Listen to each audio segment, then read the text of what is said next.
Hello, everybody, and welcome to the Feargiveness community. I am Julie Schindler, the founder. Today has been an interesting day, and I was so excited. I haven't been able to uh, come on and do a live or even do a recording for the last few weeks. And it seems like everything I would try, it would have an obstacle that I would need to overcome. And it's been, I don't know about you guys, but with the Ascension energies this last couple of weeks, that's kind of how it's been. And it's easy to flow through when you know that you have these, when these obstacles come up. So we're testing out a new mic for the children's story time on Saturday, and we'll see how this one goes. I am not able to put my neck brace on. I'm still recovering from some recent travels. And I tried for a few hours earlier today, and my skull was just like, no. So we are going to do this and see how long I will get a voice and be able to share a little bit about what's been going on. Ascension updates, our pillow talk, and our trash can truths. And these are such beautiful moments this week because we've been asked to go back to last May, where we were, and just really look and see how far we have come. And May 4th of last year, I surrendered to the universe, to the divine father and mother. I threw my hands up and I said, please use me. I surrender to thee. Use me at your will. And it was really the starting of a beautiful journey, and that we've come now 365. And as we go into the next few days and the energies and the portals we've already been experiencing since May 1st, it was an amazing opportunity to go back, because May 4th of last year, I didn't know what was ahead. I didn't know that May 5th, we would have a death in our family. I didn't know that I would have to travel through a grief train, and didn't even know there was such a thing as a grief train. And then I got to meet all of my ancestors and all of my loved ones that have passed away in the last 18 years. And really in the last decade, in the last decade, we lost 18 souls. And it was with the death of our family cat, our daughter's cat, and the beautiful story that went behind it that followed the year before, that right around the same time, we had this black cat come into our backyard and fulfilled a wish that our daughter had had for so many years of having a cat again. And my husband and I had said, if one comes into our life, then she can have one. But unless that happens, she needed to wait till she moved out. And this black cat came into our backyard as we were all out there working in a garden, starting a garden. And it was right around Mother's Day, if not on Mother's Day of 2 years ago. And little did we know that she was pregnant, and she was so malnourished that she needed our help. And so just a few weeks later, on June 8th, she had 4 kittens. And one of those kittens was a gray, just very rambunctious cat that imprinted on our family and our daughter. And Wasabi was his name, or Thor, depending upon who you asked. And we had 11 months with him. He was 333 days, I believe, that he had been with us. And he brought so much joy. This cat was like in human form. It would climb up your leg to be held. He wanted to be held over your shoulder. He just had so many imprints on every member of our family. And a few days prior, I want to say it was May 3rd or 4th, I had received a copy of the 33 codes, which is the blueprint for the new earth. And my current book is sitting out there with water. It activates my water. and the new version just came out and they're on their way here. So I'm really excited. But this book was so special and it was so magical and mystical. And every word within it would ignite my soul. And the first 7 codes, Thor and I and Wasabi and I did together. The first night we had an owl hooting outside of our window, which I've never experienced before. And I've lived here for 20 years. And we had just so many unique experience with owls and whales and um, all of this just beautiful. Every code brought in something new. And he would sit on my lap or he would lay over my shoulder and he wanted to be a part of it. And it was on it was on May 4th that we were sitting outside and we were reading Code 7. And Wasabi was laying in the grass next to me. And he had just been chasing a mouse around. And I remember looking at him, and there was a song that said that came on that said, "You're going to miss me when I'm gone." And I even said, "God, we would really miss you."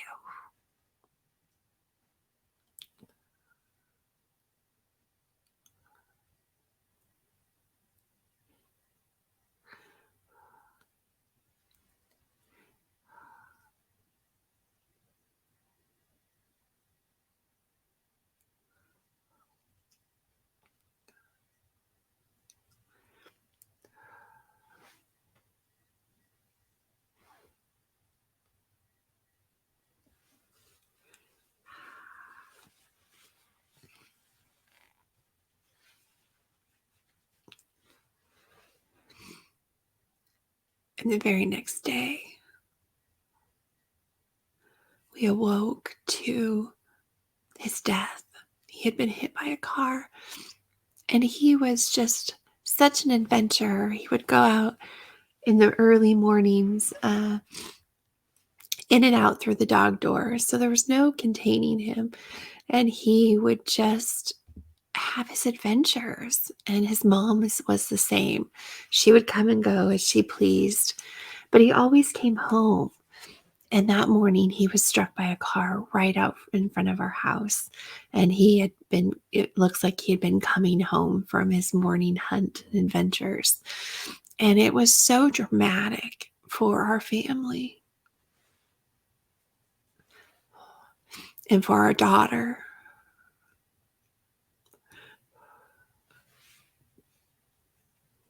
And for his mom. And for days,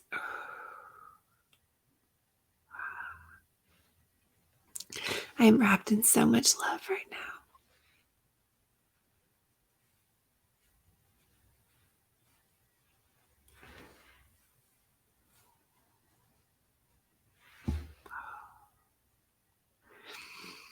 In the days that followed, I had surrendered to the 33 codes.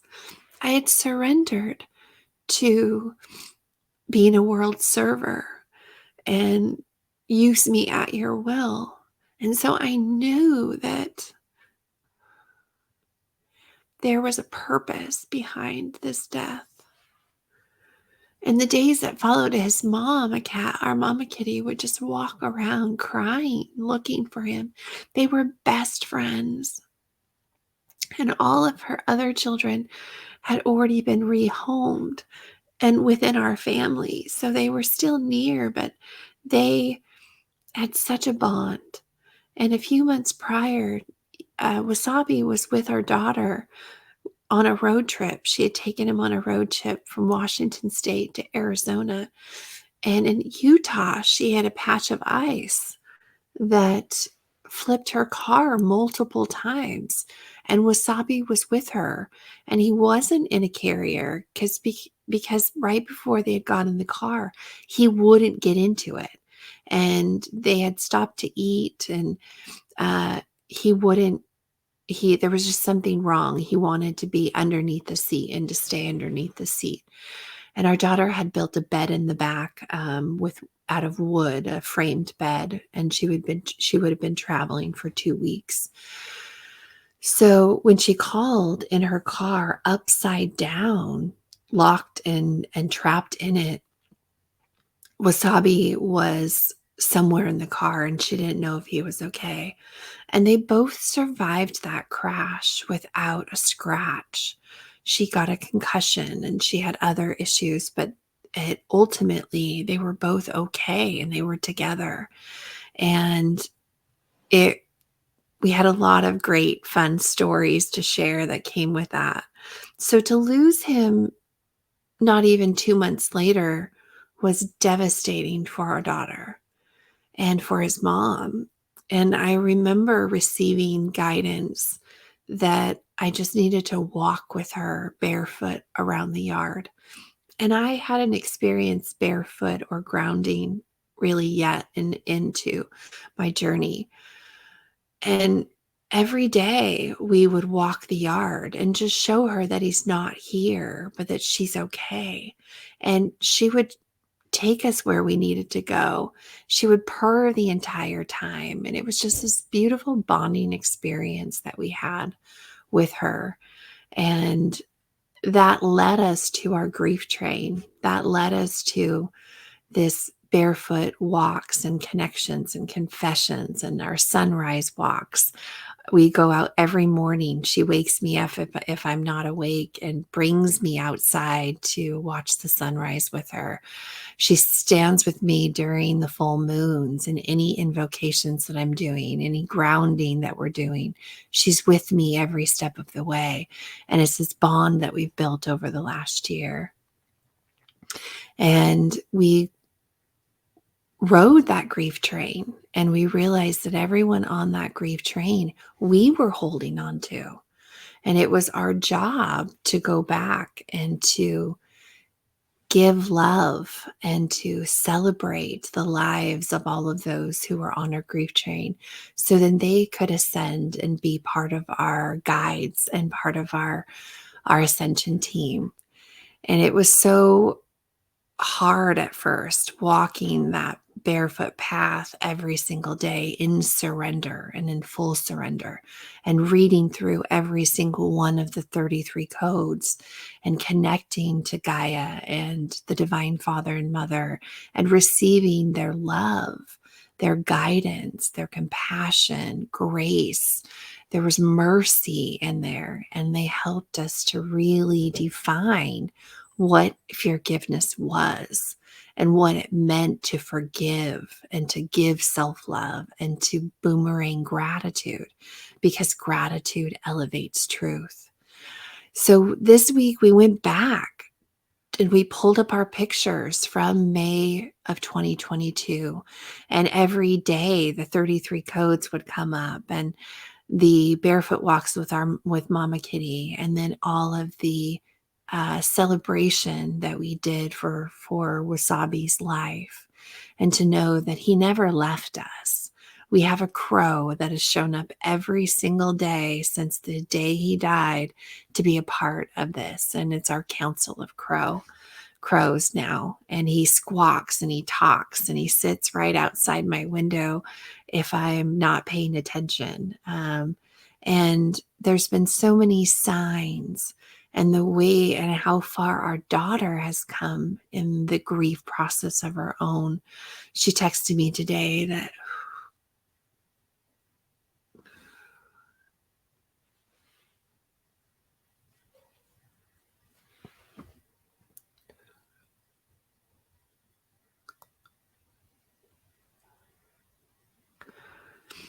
she was overwhelmed with sadness.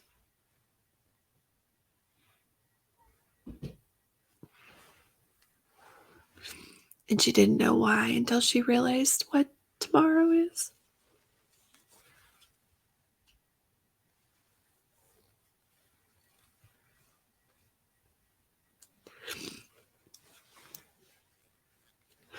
And our bodies keep score. They hold memory, muscle memory in our heart, in our bodies. Everything that we went through will keep coming up if we don't give us the opportunity to really heal it and really jam it out. I have a million tools at my disposal to do that. And I've learned through the Feargiveness journey that you can, journaling it, affirmations, mirror work, muscle movement, and you hear the noise behind me. That is our portal to Thor, and his name is Henry, and he is an orange, crazy, crazy cat. And he showed up a few months after, in July of this last year, and it was a rescue mission that our daughter went on to save Henry and his 5 brothers and sisters that were born in the barn of the restaurant that she worked in. And she said, Mom, these cats, their mom died a few weeks after they were born. She got hit by a car or something, and they found her body outside of the barn. The little kittens had pulled it back they're trying to get her back into the barn. And so 2 weeks it took her, and multiple adventures to get all 5 cats rescued and trapped and rescued. And out of those, the very first one she brought home was Henry. And he has an old soul, but a just beautiful heart. And he has been our emotional support cat for this year. And him and Mama Kitty haven't quite bonded fully. They tolerate each other. She observes him. Uh, he's an indoor cat. So he goes out on a leash. We go out on our barefoot walks, and he comes with us. But he has been a beautiful addition to our family and has really helped heal in the process. And I was told a couple days after Wasabi had died that we would get an orange cat, and he would have a lot it was kind of a twin flame for Wasabi. And he truly has been. And he's our son's cat this time. And our daughter lives in California now and just can't have cats just yet. So I smile now as I look through those photos to see how far we come. I miss him terribly.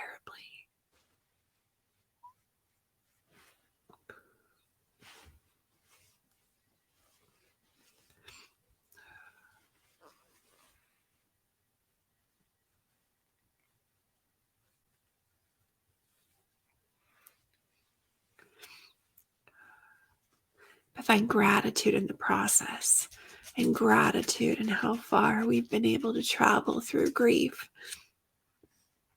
And the months that followed, I got to go back through that grief train and celebrate and dust off all of my loved ones. And they were covered in a soot.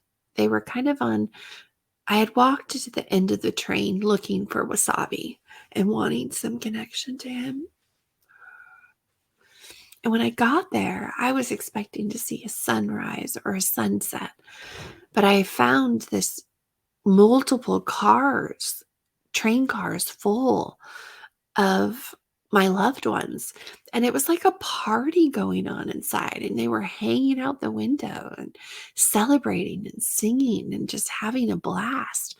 And as I walked through the train, I got to hug them and love them.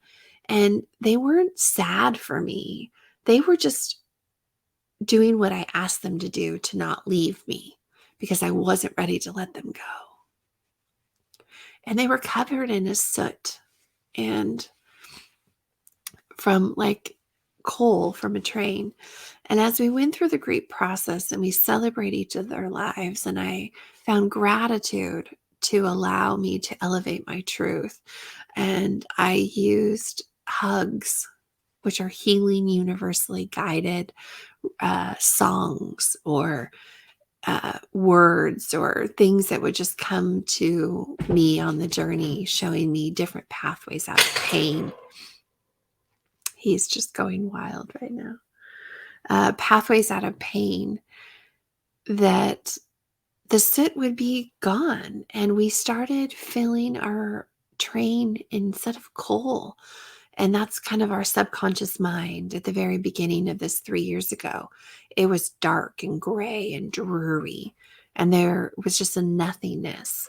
And I found that in putting a rainbow on repeat and really filling our train, our fuel with colors and coloring pain, we were able to change the energy of our train and what we used for energy.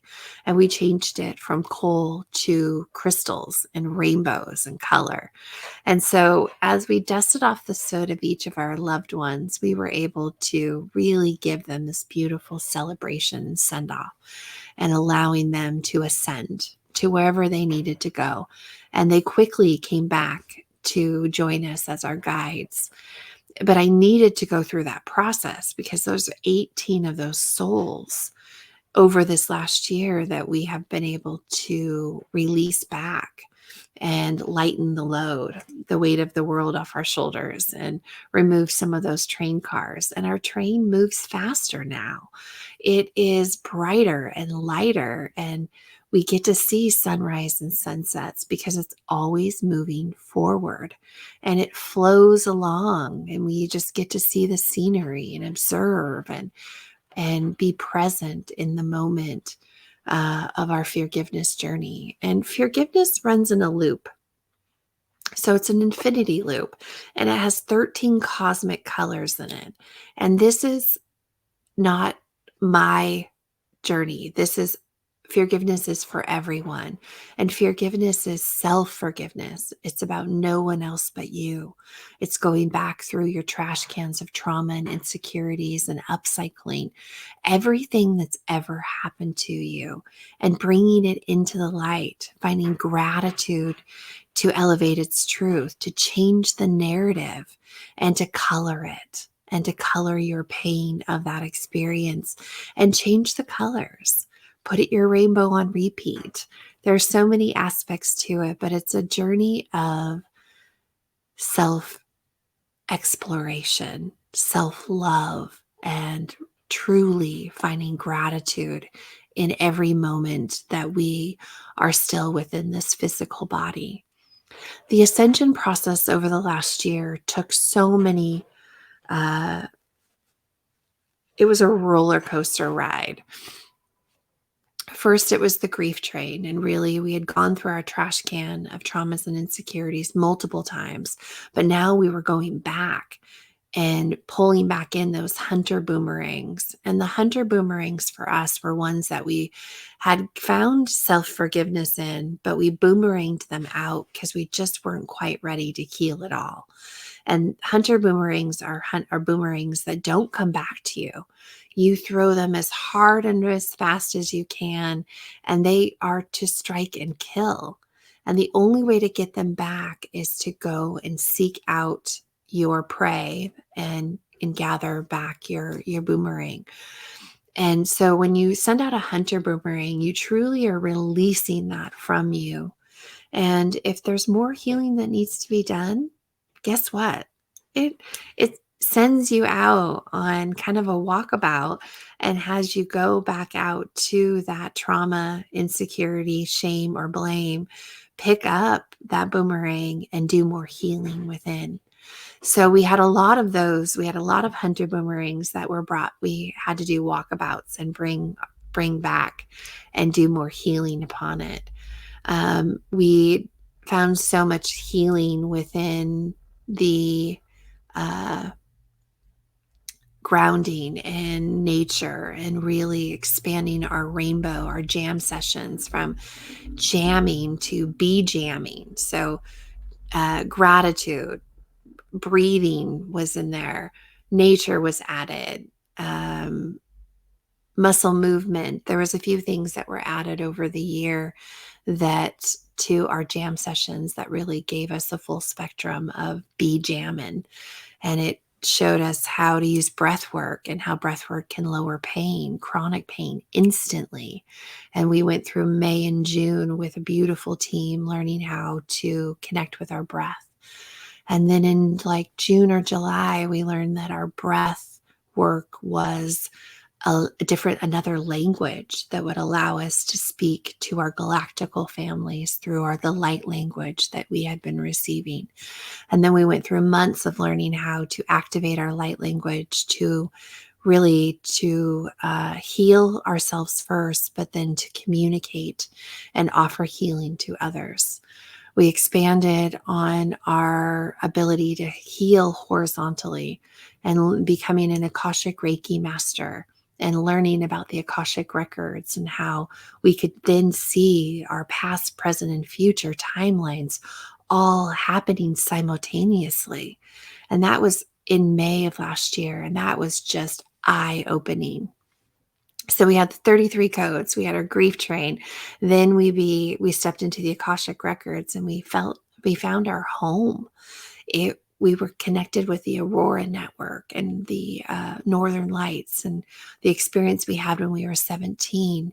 We were sent back home and we were shown the work that we needed to do while we're still in our physical body and how we can help the ascension process, not only for healing ourselves, but for healing the full collective and offering assistance to others that are on their ascension journeys.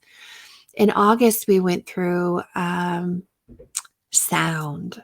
So we took our light language to a new level because I threw up my hands. I was already in surrender and I was doing everything that was asked of me every day.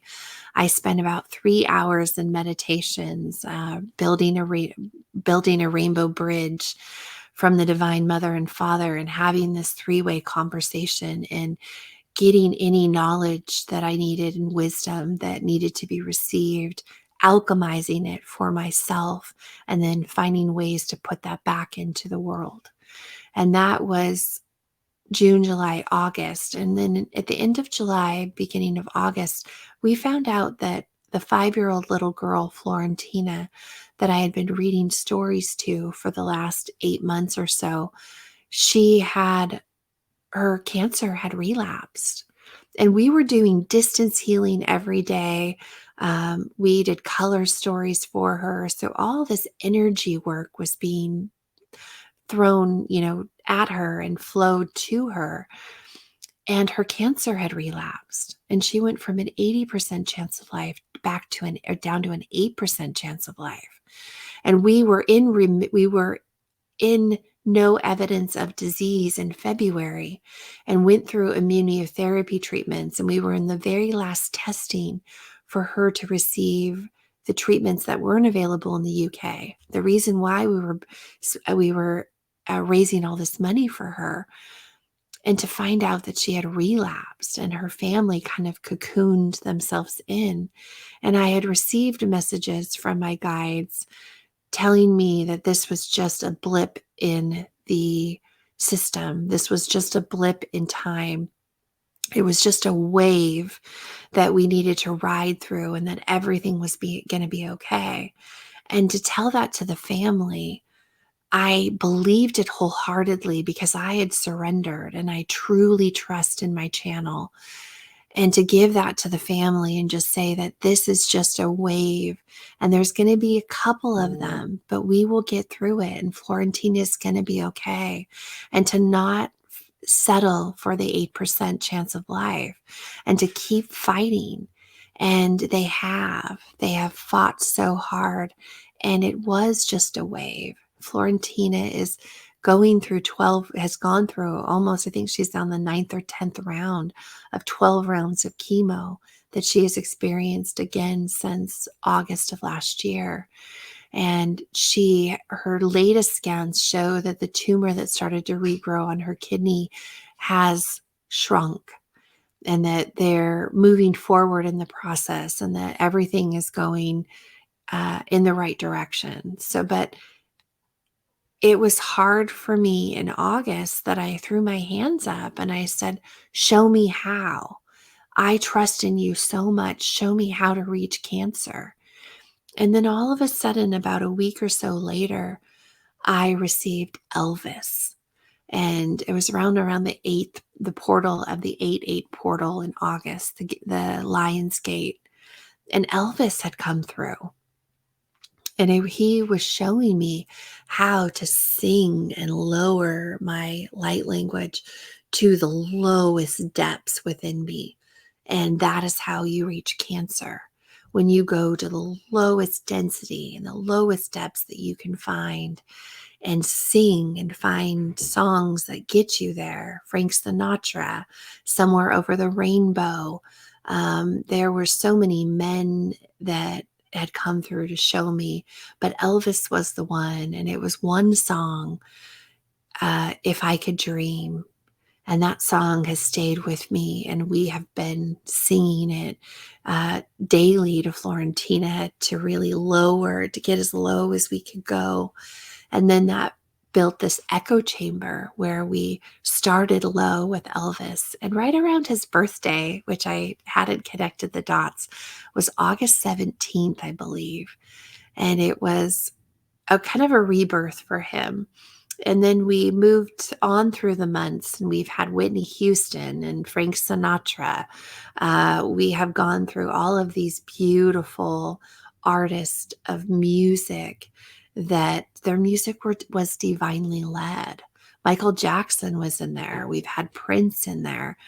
We've had these hearts that have left this earth in pain that have come back to get a second chance at life, and they could help the collective through their music. And you saw Whitney Houston has just recently come back out into mainstream, and we got to have her, I think, October or so of last year.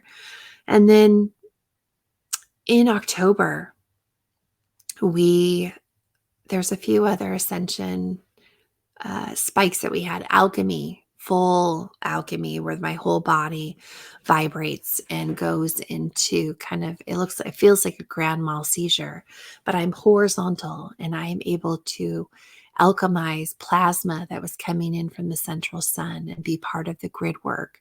I was shown through the Akashic records of the work that I do when I'm astro traveling. So every time I go down on pain resets about 5 times a day that I pass out from pain. I've had this for 10 years. I just didn't know where I went, where I'm here 1 minute and gone the next. And I will be talking to you and then gone from this world. I'll feel this pressure in my third eye. My eyes will close. And you'll see it now with pain as I've kind of reached my plateau. My eyes will start to close and I'll need to find a pillow right away. And I have very tall tails that will lead me to the pillow. And I know that I'll be nauseous. I'll lose my vision. I'll lose my voice. There's certain things that happen before I know I need to get to a pillow right away. And then I'll be gone from anywhere from 45 minutes, 4 hours to 12 hours, depending upon what my body needs for that reset. And we were shown where we go during that time. I have my extra pillow right here. I think we're on a purple pillow. Yep. We're on a purple pillow today. And I have an extra pillow here if I need to prop my head up here very soon. We're almost losing our voice. So we'll see how long we go. And so we received this beautiful opportunity to learn how to alchemize. And when we were alchemizing, it was the same time that the central sun last year started just blowing up. We had X class flares and M class flares and CMEs coming towards the earth. And I was shown that as part of the Aurora team and network that we were helping with grid work and helping with plasma purification.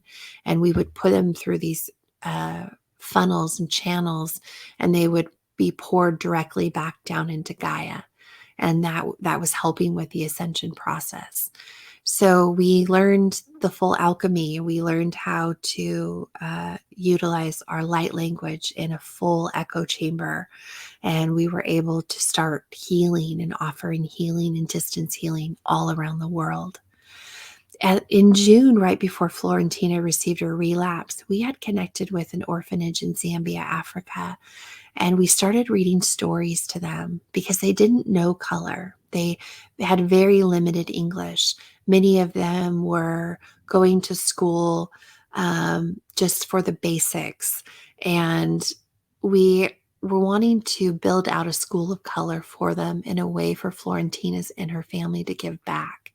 We wanted to give back to these children and take these story times that we had been doing with Florentina twice a week. I think we were like at 80 stories by the time we started with the kids. And we were able to create a Saturday school of color with the children about 3 or 4 weeks before Florentina received her results. And that has continued. We still have our Friday and Saturday school with the children in Zambia. And it's 100 children that don't have the ability to be adopted. And their director's 27 years old. So we had connected with the children. We had started these story times on Saturdays, and we were expanding our distance healing all the way from Seattle to Zambia and then to Florentina. And we were kind of creating these gateways to and passageways of energy that were creating this triangle. And in October, we had a huge download and upgrade and rebirth that there was a portal, a dormant portal that had opened at Mount Rainier. And we didn't know that Mount Rainier, that at this time, we didn't know that Mount Rainier as a volcano was also a pyramid. So we had no clue about the energy aspect of it. We were just given instructions from the Divine Father and Mother that we needed to open this portal and be a gatekeeper for it. And so we started to receive in all of these galactical beings and elementals and elements that were coming through the portal. We would have the animal kingdom. We would have love. We would have mercy. We would have these like elements coming through. All this plasma we were purifying. Plus, we had our soul family, our galactical family coming through. And we would have ships flying in, and you could see them in the skies, or their clouds, their cloud covers in the skies. And our light language would go through our echo chamber, and it would find the right frequency and the right breath that would be needed to communicate with whoever or whatever was coming through. And then we would soul mirror into these beings of light and love. And you would only get to see like their home or their ship based on what their eyes were looking at, because you were soul mirroring. So when you soul mirror in, you get to see what they see. And there was so much beauty, so much unconditional love, so much excitement for this journey that they had been spending years, if not decades of their lives to be here for this moment right now and to enter the new earth below and be a part of the teams below, as above, so below, helping us out with our ascension process. And so that went on for months, and it still goes on. I will be called outside. I have a very specific spot. My light language will start. I will find the frequency of who I'm or what I'm receiving in. My breath would change to different tones and different breath works. And some of the breath works I didn't even know. My body just would take over, and I would surrender. I would soul mirror in, and I would receive a gift from them that then I would need to alchemize and then give back to the collective through light language or other ways and services. And as a universal server at that time is really what I stepped into. It is a full surrender of the moments that you are bringing in the woolly mammoth. And there are these out of body experiences, but you are present in that moment to be a part of it. And you just go with whatever comes through. And then we started to receive messages for others around the world, people we'd never met before. And I had reached out, I had asked my guides, how do I help the children in Zambia? We wanted to build a school for them.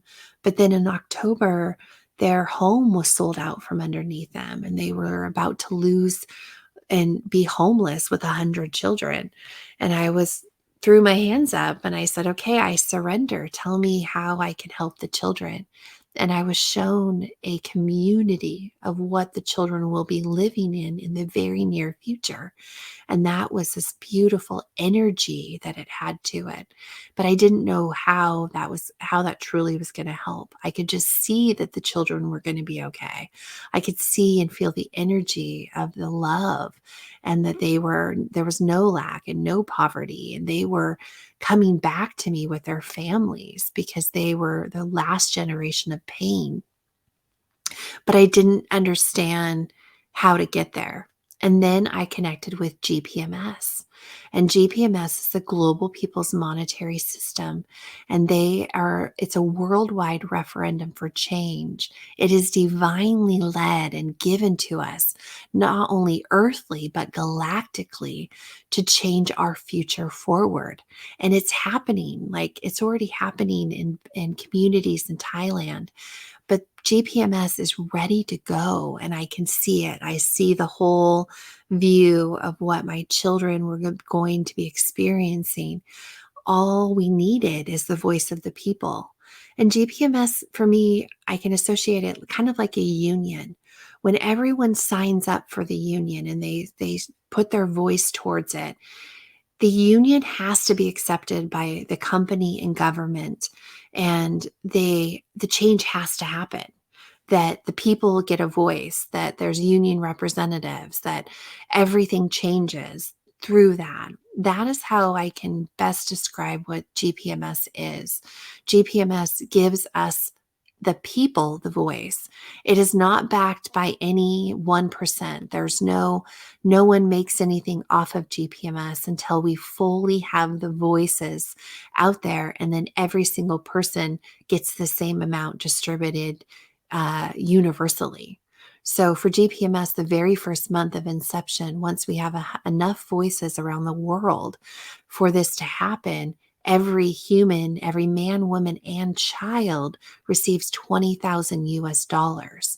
Then the following months and every month thereafter, for forever, every man, woman, and child receives $10,000 a month. So when I understood and understood about what GPMS, what their goal was, I felt that same energy of what I saw for the children, of how their life is going to be in the future. And that we are the last generation of pain and poverty that this universe will ever see. And that GPMS is our way out of that. It is asking for every man, woman, and child to give their voice and their energetic consent to having a change happen, and that we will work together. There are no borders. Everything is free. Energy is free. Healthcare is free. If you need a home and you're homeless, you receive a home. If you need a vehicle, you receive a vehicle or transportation that fits your need or community. And this is in every country. And the fact that every child had a voice and a vote, and that our 100 children at the Selecha Orphanage in Zambia would receive $10,000 a month each, I could see and feel and tap into the energy and frequency of what that is going to be. And I kind of dove in head first. How can I be of assistance? How can I serve the universal and the global message and mission? So we signed up our children. We signed up every single child at the Selecha Orphanage. We read the consent out loud. We read the universal decrees, the simplified law, the freedoms, and we let the children know to hold on to hope. And before it was hold on, pain will end. And then that changed to helping one person every day, and that hope will be actualized. And that then we started to color in hope. What are our pillows going to look like? What paint are we putting on the inside of our walls of our school? What are we going to grow in the garden that we are going to have? All of that we started dreaming and dreaming big with the children, and the what ifs were just off the charts for months. Well, what are we going to do here? Or what if uh, we didn't have to sleep on the floors? What if every child had a bed and a colorful pillow and they got to pick their color of their pillow? So the energy of the children changed, and that happened with our energetic consent with GPMS. And I signed up in I want to say July of last year, but I didn't know what it was until September, October, when the children were really losing their home and we had to go to court to get them to keep their home, the rented home that they are in, for about 6 months to a year, which we're coming up on that 6 months, a little past it by now. And that's when everything changed. And we were really able to find a forward that we could move forward. And not only could we help the children, we can help every child and every family that is currently struggling on this earth. And so we started to receive messages for other people. And one of the messages that came through for me was for Rick Jewers. And he is one of the founding voices of GPMS. And we reached out to him and said, okay, I have this long message that came from the Divine Father and Mother, and it was all in light language. And I sat there for like 47 minutes just spewing out this message, and I didn't understand what was in it. And to reach out to him on Facebook and be like, okay, I'm not really sure what to do with this. How can I get this information to you or send you the light language? You'll know what to do with it. And he came back and he said, I received from Father that there are 3 things in there that I would need you to tell me what those are. So re-listen to it, pull out what those 3 things were, and then let me know. And so I did. I went back to the message, I listened through it, and I received the information from the light language. As I listened back to it, I received messages from within. And then I was able to deliver those to him, and they mirrored up perfectly for what he was needing and receiving. And then I was asked and invited to be part of this group of a small group of just divinely led leaders and hearts spread across the whole world that were pooling our energy together and pooling our messages that received from the Divine Father and Mother and helping with the Ascension process. And we've been doing that since September, October of last year. And once the portal opened, we went through November's major shifts that were happening for the Ascension process. We kind of went into a cocoon and we did some traveling. And that traveling took us through traveling the entire West Coast. And I was able to go on a beautiful journey of downloading and really sending and grounding love into every point along the way of the West Coast, from Washington State into San Francisco, and then over to Calistoga where our daughter lives, and then up to Mount Shasta, and then circling back home. So it was a 2-week drive. It was the first drive that I've taken since this injury to that extent. And we had so many magical, mystical, and divinely led experiences that entire trip. And when we got to Mount Shasta, which was the last 3 days of our trip, we were able to connect with the energy and the portals there, and the new earth, and talk with our brothers and sisters below, and really just know where our message is, and what we're sent here to do, and how we are able to help and assist the collective in the ascension process. And it was like these moments of continued surrender. We surrendered in May, we surrendered in June, we surrendered in July, we surrendered in August. We just kind of kept surrendering to new aspects of our journey.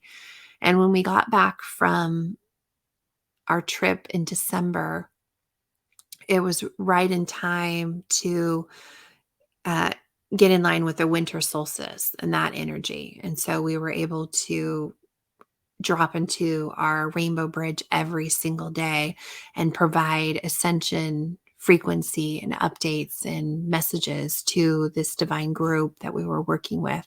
And we were able to pull those all together and start these pillar activations all over the world. And we've gone through all 12 pillars. This week, we just did the 13th pillar, and we were able to alchemize, activate, invocate, pulling it as above, so below. And there were so many beautiful experiences with the divine teams in those processes, leading up to December. We went into the solstice. We had a beautiful experience. January was really a rebirth and self-care, self-love.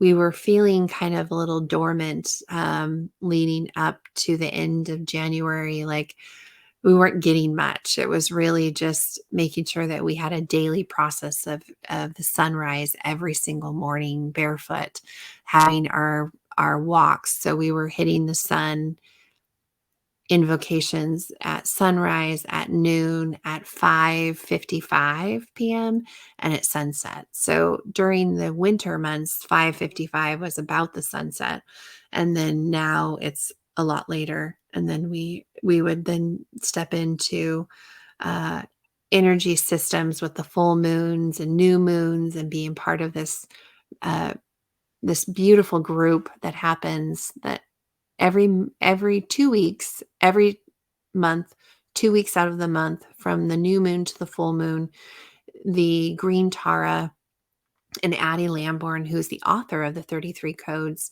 we have been with them since July doing invocations and helping Gaia and Mother Earth in her ascension process. And that has continued. We just finished yesterday this new moon to full moon, and we are this week we're stepping into, we had the Mayday Beltane portal that opened. We've had portals have been consistently open this whole week. We step into the portal that's open now for the Wessick festival. The new moon, or the full moon, this lunar eclipse is happening tomorrow. So I'll be in meditations. There's mass meditations happening.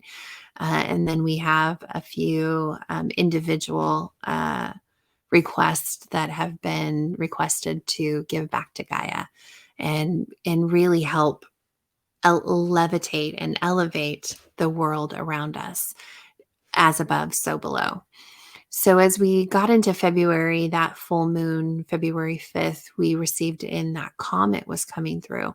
And in the comet, we did an outside portal activation or invocation that we received in ancient and galactical energies that came out of the comet. And the comet was a time capsule that was kind of sent through the galaxies to come back at us at this time for us to receive the information from that. So I was able to, me and many others, receive the same information or pieces of it to combine together. And we've been able to utilize that time capsule to help us through our ascensions of February, March, April. And as we come into May, as we open the 13th pillar, a lot of that time capsule was poured into the 13th pillar as well. And then we kind of went into soft flow of energies through February and March. March, we really had this beautiful rebirth in the middle of March that connected with all of the synchronicities. We had the two portal. We had the two portal in February. Then we jumped into March, and we had the 3-1, the 3-3, the 3-23, the 3-13. There were so many galactical portals in there. And I want to say it was around the 22nd or so that this huge download and activation happened, and rebirth. And it was a mother womb healing. And as we experienced, we were literally going through labor pains again. And it was a lot of, we had to clear out a lot from our trash can and go back to our birth of our son 26 years ago. On the 23rd of March, we had muscle memory that was still holding on to the traumatic of that birth and the pain that was associated with it. And then that pain was connected to our trash can. And another one of those boomerangs that we had, hunter boomerangs that we had to go on a walkabout, pick that back up and do some more healing, some feargiveness, some self-forgiveness, and really everything this last couple months has been finalizing the clear out. There were no more hunter boomerangs that were coming up. It was just boomerangs that were coming back to us that were ready to heal a little bit more. And in April, right after my birthday, I had received an invitation to go to Arizona with my best friend, and traveling is not in the forte for me with my injury. But this, I was told that I could not accept invitations, or I needed to go to specific places, and I was very called to do work in Arizona. And so when we were able to finalize that, that was going to be happening the week after my birthday, and we kind of came to the finalization like a week or so beforehand. So it was a very quick turnabout. And right at the same time, my Facebook and ways that I am able to communicate, Facebook and Clubhouse were the two avenues of communication that I'm able to help the collective. They were both kind of stripped from me for 2 weeks. Clubhouse did some major changing, and everything changed to houses versus rooms and clubs. And I was completely, every time I would go on it, I was completely disoriented. And there was something just telling me to close out, to walk away for a little bit. And then I tried to get on Facebook, and I was told that my account needed to go through a reauthorization process, that based on the posts that in the um, what's the word I'm looking for? Activity, based on the recent activity that I was receiving from the GPMS post and engagement. There we go. I was receiving a lot of engagement from the GPMS post and support that I was offering there, that my account needed to change. So I had gone through the process, but every time I would get to the final step, it would shut me down, and it said that the code that they sent me didn't work. And then after so many codes, then I was told that my account was in lockdown for 14 days under review. And it was right before I was leaving. So I knew it was divinely timed. So I walked away and shut down everything. I removed the apps from my phone. I had no notifications coming in. I had no access to anything. And I surrendered. And I asked the Divine Father and Mother while I was in my rainbow bridge, what is it that you need from me? And they needed my full attention and full surrender. And I had a huge mission ahead of me, that in my travels from Seattle, which is a Trinity gate for the 3D and a mother arc, a stargate, that I would need to take the 3D to Arizona 7D and travel the dimensions. And in the travel on the airplane, they showed me exactly what I would be doing.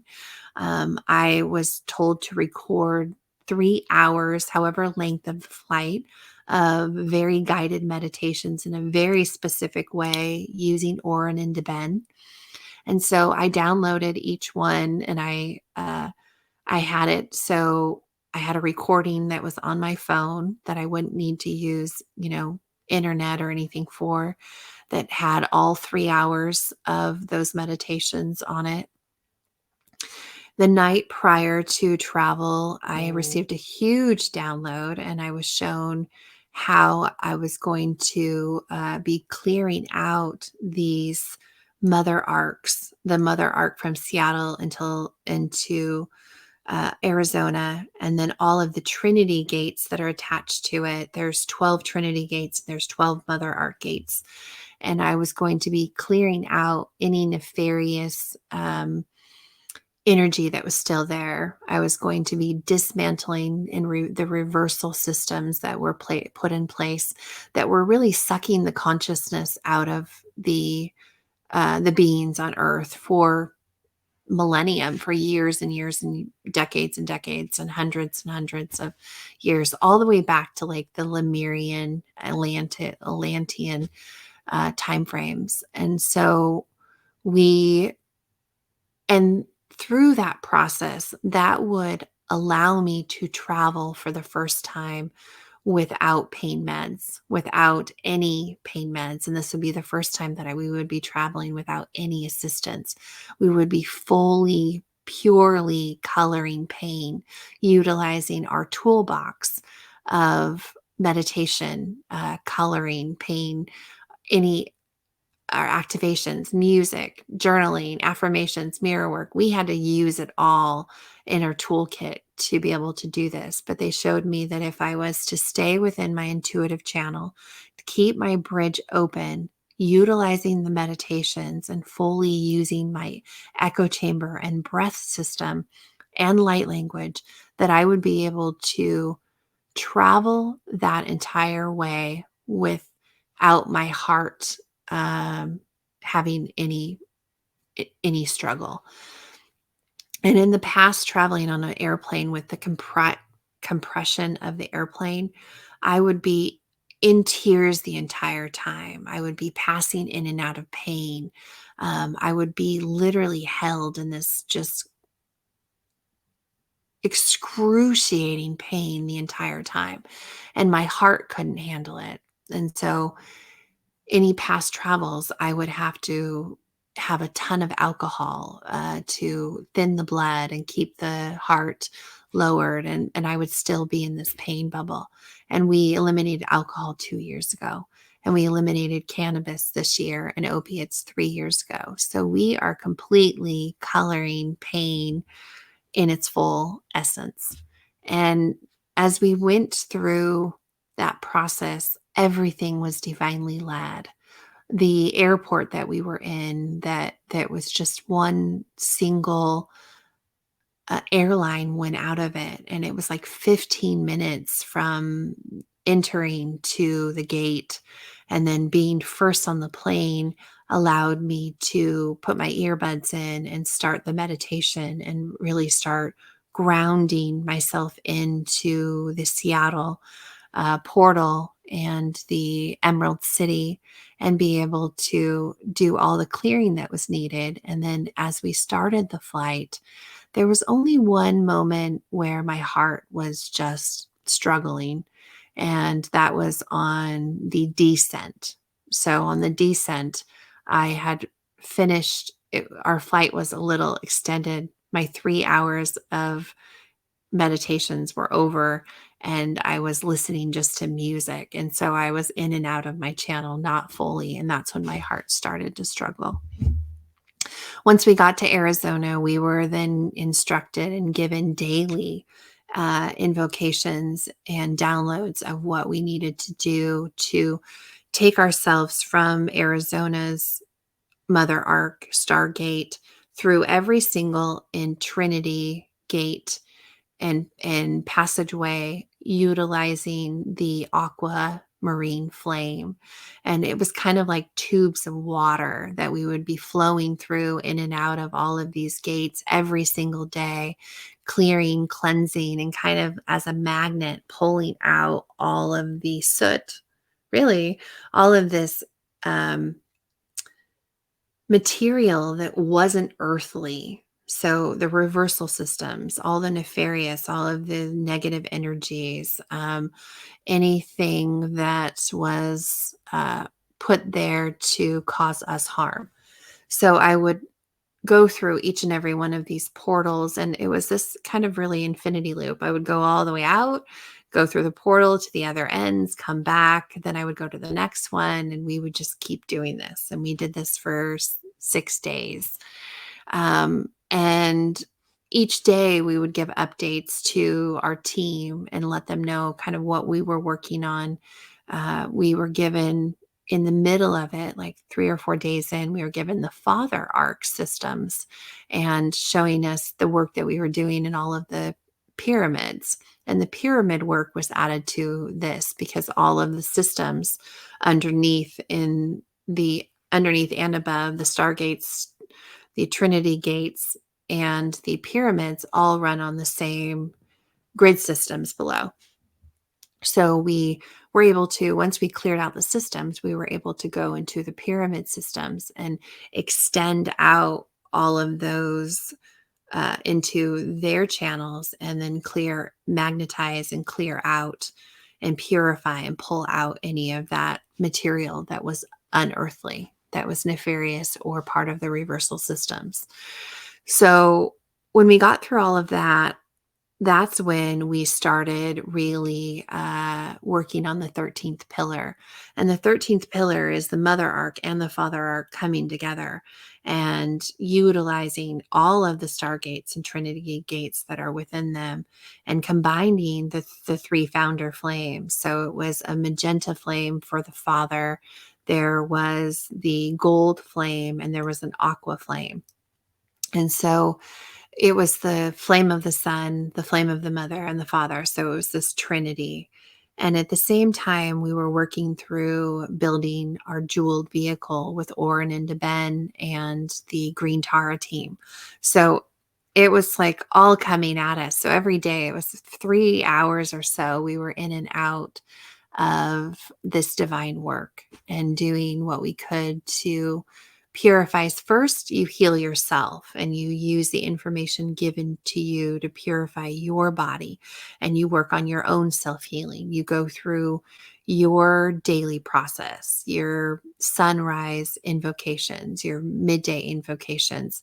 And when you've done those and you've done your work, then you can extend yourself out and be a universal server to the rest of the ascension process. So we worked through the 13th gate, and as we were working through pillars and activating certain as we were cleaning, cleansing, and activating pyramids, we would receive just beautiful messages in the skies. And one day it was 94 degrees out. There was a halo rainbow around the sun. We're in Arizona, and a cloud above me completely went into a rainbow cloud. The whole thing was all rainbows. And it was about 3 minutes or so that I stood there watching, and I started videotaping it so I could send it to our team and say, okay, I received it was a message of gratitude. It was a celebration from our as above and so below teams to really thank us for the work that we were doing. And then at the very end of it, there were four, uh, we had to look at what they were. They were golden eagles of Arizona. And so there's four golden eagles that were flying in formation, two on each side. And then they started to create this formation together. And it was just this beautiful message that we were on the right track, thanking us for the work that we're doing, and then to really give us gratitude and just to keep it up. And that just lit up my soul. And for hours after that, I just sat within my channel and just was a part of the party that was happening with our teams above and below. And I got to see and hear the songs that were being sung. And there was a song that I received. It's called A Reminder, but in it, it's um, just a reminder, find your center. And it played on a constant every day I would wake up. It would just keep telling me to keep in my center. And when you use the infinity loop, you are the center of it in Feargiveness. As you cleanse yourself and you cleanse through your loop, and as colors come through, or traumas or insecurities and shame and blame, as they come through your center, you get the opportunity to purify, alchemize, cleanse, forgive, love, whatever that's needed for that particular, whatever you're working on.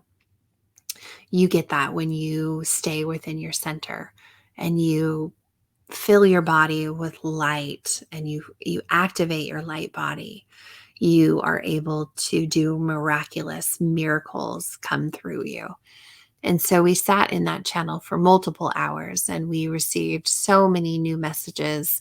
The halo around the sun just kept showing up every time new information would come through. And I was really sad to leave. And it was that last day before leaving that I received the activation of what would be needed when we travel from the seventh dimension back to the 3D in Seattle. And you could feel the shift when you're in the seventh dimension. Uh, it's an endless possibilities. The sun is always shining.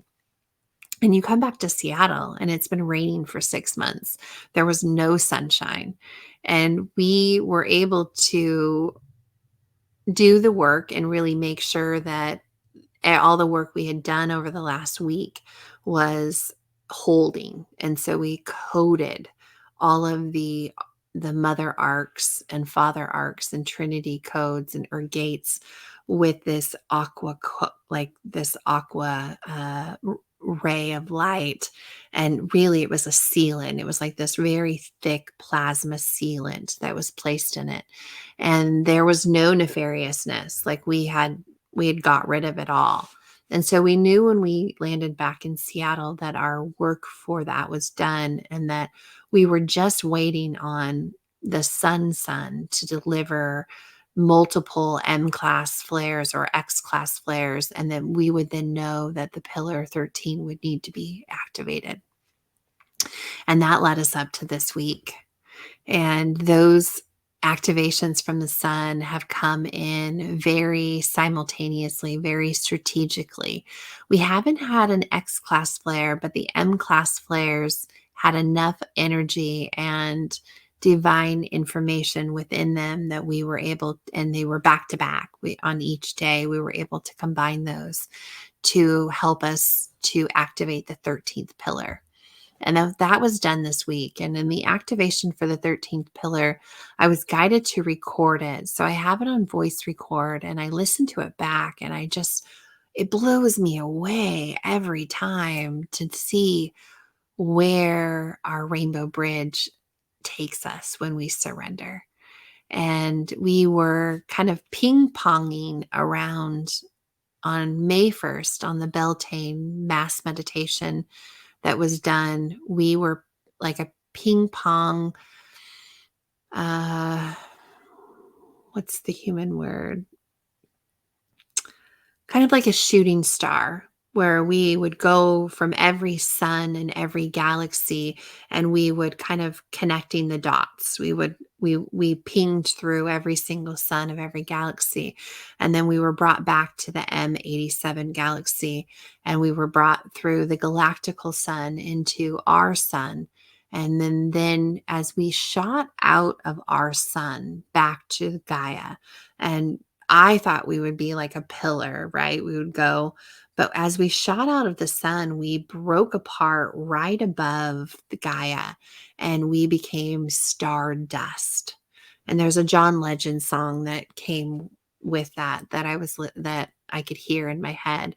But then became these particles of stardust. And it was kind of like the Divine Mother and Father just blowing us all over the surface of Gaia. And the night before, all of our grid teams had dropped their triangles that they work with above that are surrounding Gaia. They dropped those down to a lower level, like almost surface level, so they could be very close to the earth and allow all that outside energy more space to get to us. And then they would alchemize it and it would be brought directly into us. And the stardust was just able to hit every single human being on this earth and take us back to where we came from. And that was being stardust, starting at that speck of stardust of creation we were brought back to that moment as we were able to give us this really uptick in rebirth. So that happened on May 1st. And then the portal 13 was, I want to say May 2nd, or maybe the same day. It was so beautiful. Second day. So May 2nd, we got the portal 13. And as we pinged through and we were able to, on the portal, we were able to pull in all of the water that was nearby. So I want to say there was a channel of water that we saw. Then there was the Argentina Sea, I believe. And then it was the South Atlantic Sea, one of those three. So we were able to pull in all of this water. And then and if you looked at the 13th pillar, it looks like the solar eclipse, the lunar eclipse that's about to happen tomorrow. And it's a circle over a circle. And if depending upon if you look at it at Google Earth or like your Apple Maps, one had a aquamarine blue around it, and the other one you could see the dimensions of the crossover. So as we activated that pillar, it was the mother and father arc, but we were in the blue ray. So the blue, it was a aquamarine ray of light that was coming through, and then it changed to kind of a white, and then it changed to like a platinum silver, and then as we did the below and we came up with the ray, we were sent all the way up through. And as the pillar was extending to the central sun and the galactical sun, we had multiple rays coming out. So we had the blue, magenta, and the gold. And then there's so much. It was just so beautiful. And when we got to the central sun, we wrapped the sun like we were getting a hug and receiving and giving a hug. And we held on as we were alchemizing all of this energy that was coming through. And then as we released it, something magical happened. I'll have to go back to it, but inside I can feel the energy of it. And then we could see that every human being on earth was receiving that's what it was. It was our high heart activated. So our wings were fully expanded. And then within the high heart, something happened with the third eye, and our third eye completely dropped down. So it merged our vision from the third eye to our normal vision, and it became one. And then it was directly connected. The third eye, the pineal gland connected down into the heart. And it was like a brain was activated in the high heart. That was magical. Like it was this crystalline feeling. It was cold, but it was a bliss. Like you felt shivers through your whole body, but it was just this like ultimate bliss that you were experiencing. And this brain shut off, and the brain and the heart activated. And then it was directly communicating from the third eye to the brain. And that's what's been happening in the past 2 days following, is that the third eye and the heart brain is all that I get the ability to work from. And everything that's coming through I feel like my eyes are actually sitting here, that my third eye is dropped down into this beautiful, blissful state of being. We've had a lot of alms. So we like we'll randomly go into alms multiple times a day. We'll be at the sunrise, and then we'll kind of come back to it, and we've been alming for a while.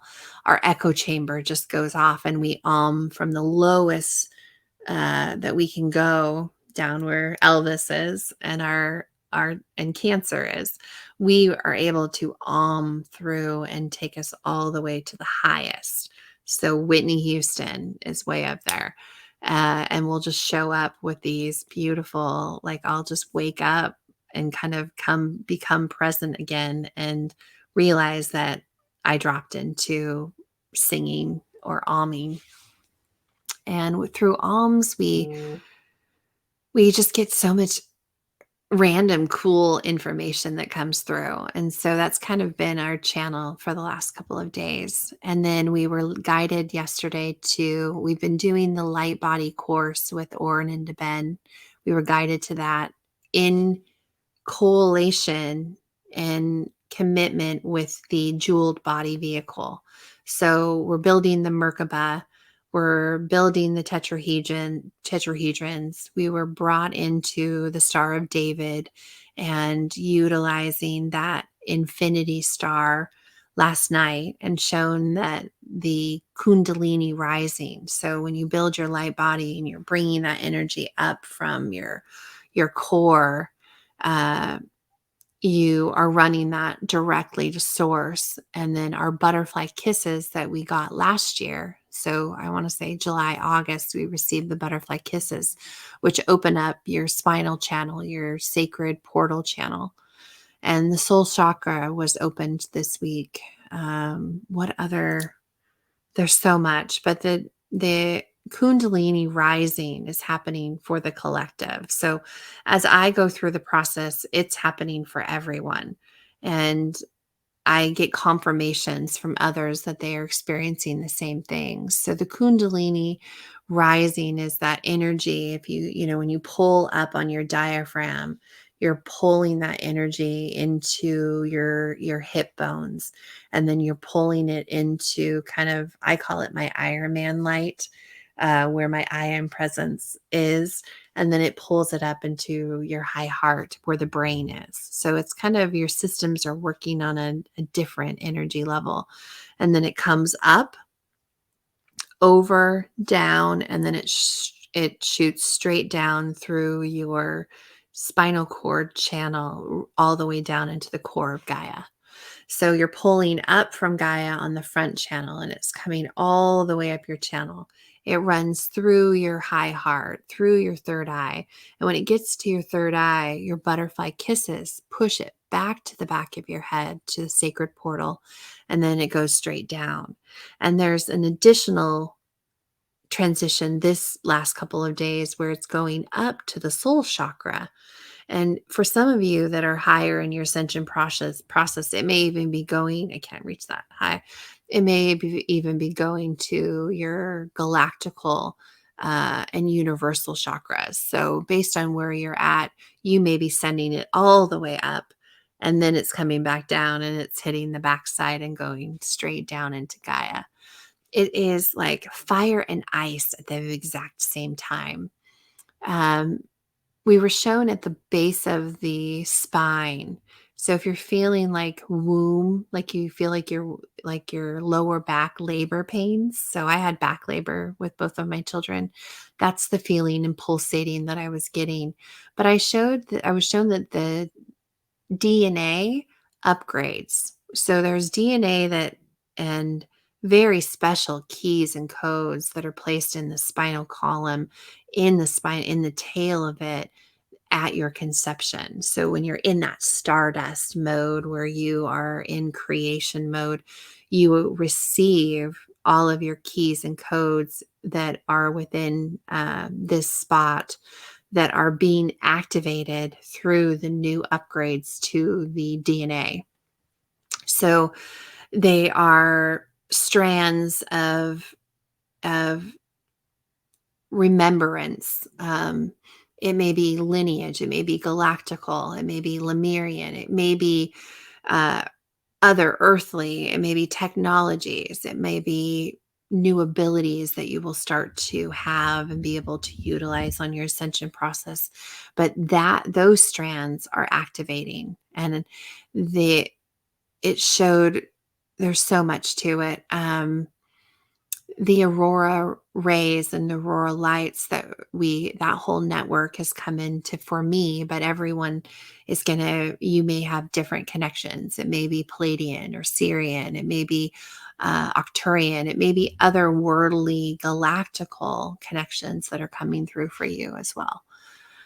So that has really been this ascension process over the last year, where we've gone, where we're at.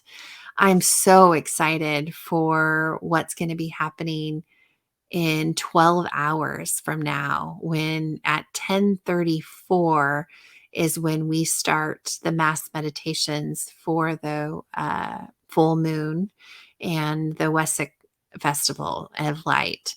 So there, on our Facebook page, there is everything you need to know about the Wessex Festival of Light, the portals of light that are happening, the mass meditations that are available at the 10:35 PST or 10:34 PST, and I want to say it's 5:35 or 5:32.